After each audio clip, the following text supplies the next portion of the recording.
Japanese government found guilty of negligence causing the Fukushima nuclear disaster. A Japanese court has found the government guilty of negligence causing the Fukushima nuclear disaster and ordered them to pay tens of millions of dollars in compensation to victims.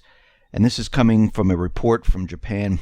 The shock ruling opens up the prospect of citizens of a Pacific nation, including the United States of America, receiving compensation from the Japanese government for the disaster, which contaminated the entire Pacific Ocean and poisoned the world food chain. Now, the operator of the nuclear plant, Tokyo Electric Power Company, well, they were found guilty of negligence that led to the disaster that nuclear experts say will most likely continue affecting all the wildlife and humans for the next 250,000 years. And the judge, well, they called out Tokyo Electric Power Company and said, listen, the tsunami was predictable. You built a nuclear plant on the ocean. You knew there were going to be tsunamis. You knew there were going to be other disasters. You knew all of this. You should have put into place safeguards, and they didn't. And 300 tons of radioactive water, well, that entered the Pacific Ocean, and it enters it every single day. And it could have been avoided. Now, the Japan Times reports the district court ordered the two to pay damages totaling about 38.5 million yen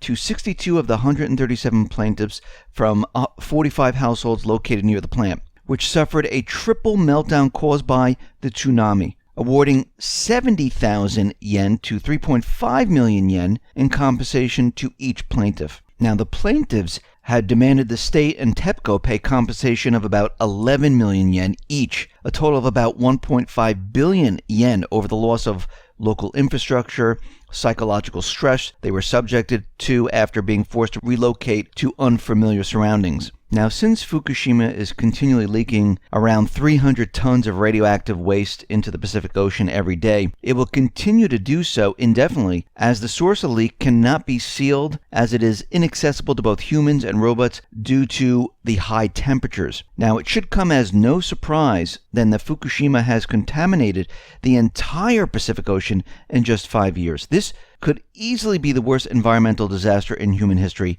and is almost never talked about by politicians, establishment scientists, or the news. Some parts of North American western coast, well, they've been feeling the effects for years. Not long after Fukushima, fish in Canada, they began bleeding from the gills, mouths, eyeballs. This disease has been ignored by the government, and it has decimated native fish populations. Elsewhere in Western Canada, independent scientists have measured about 300% increase in levels of radiation. And in Oregon, starfish began losing legs and then disintegrated entirely when Fukushima radiation arrived in around the period of about 2013. Now they are dying in record amounts, putting the entire oceanic ecosystem in the area at risk. Scientists are now saying that the Pacific Ocean is already radioactive and is currently at least 5 to 10 times more radioactive than when the U.S. government dropped numerous nuclear bombs in the Pacific during World War II. And we can see this is a major problem and something needs to be done. It needs to be talked about, and governments need to react, or the people around the world need to react, because it affects almost every single person. Now, you can hear more of all of this in the full report, which is on the X22 Report YouTube channel. And those reports are Monday through Friday, one on Sunday, and they're between 6 and 7 Eastern Standard Time. And if you want to listen to incredible interviews, you can go to the X22 Report Spotlight YouTube channel, where you can hear interviews with Cliff High, you can hear interviews with David Morgan, you can hear interviews with Michael Snyder, you can hear interviews with David Stockman, Jim Rickards. So head on over to the X22 Report Spotlight YouTube channel, and you can hear all the interviews there.